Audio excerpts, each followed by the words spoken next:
পাঁচফোড়ন গুঁড়ি করা ছাড়াই একটা আমের আচার রেসিপি নিয়ে হাজির হলাম সবার মাঝে। হ্যালো এভরিওয়ান, আসসালামু আলাইকুম।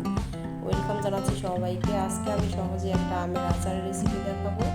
আমটা ছোট ছোট করে কেটে হলুদ দিয়ে একটু সিদ্ধ করে নিতেছি। এটা কিন্তু বেশি সিদ্ধ করা যাবে না, তাহলে আমটা গলে যাবে।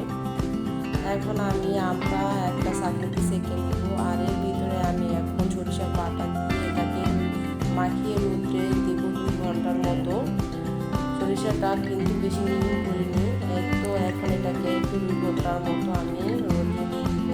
আর এখানে আমি আমের চোষা শুটটাও কিন্তু আর একটা আচার বানাবো, সেই জন্যও এটাকে রোদে দিয়ে রেখেছি। 2 ঘন্টা রোদ খাওয়ানো শেষ, এখন আচার বানানোর পালা। আমি এখন একটা কড়াইতে সুন্দর করে তেল দিয়ে দিলাম। তেলটা গরম হলে আমি এর ভিতরে দিয়ে দিব আস্তা পাঁচফোড়ন।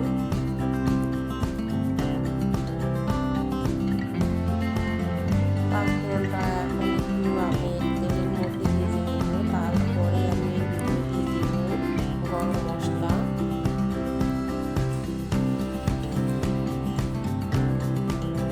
গরম মশলা আর পাঁচফোড়ন আবার তেলের ভিতরে আমি ভেজে নেব। আর এর ভিতরে দিয়ে দিব মশলা। আমি আদা রসুন জিরা ধনিয়া দিয়ে একটা মশলা বানিয়ে নিয়েছি, এটাকে এখন সুন্দর করে কষিয়ে নেব। অল্প তেলের মধ্যে মশলাটা কষিয়ে নিয়েছি। এখন আমি আম দিব, তাই আরও বেশি করে তেল দিয়ে দিলাম। আমার আচারের মধ্যে যতটুকু তেল আর কি আমি রাখবো পরিমাণ মতো দিলাম। এখন আমগুলো তেলের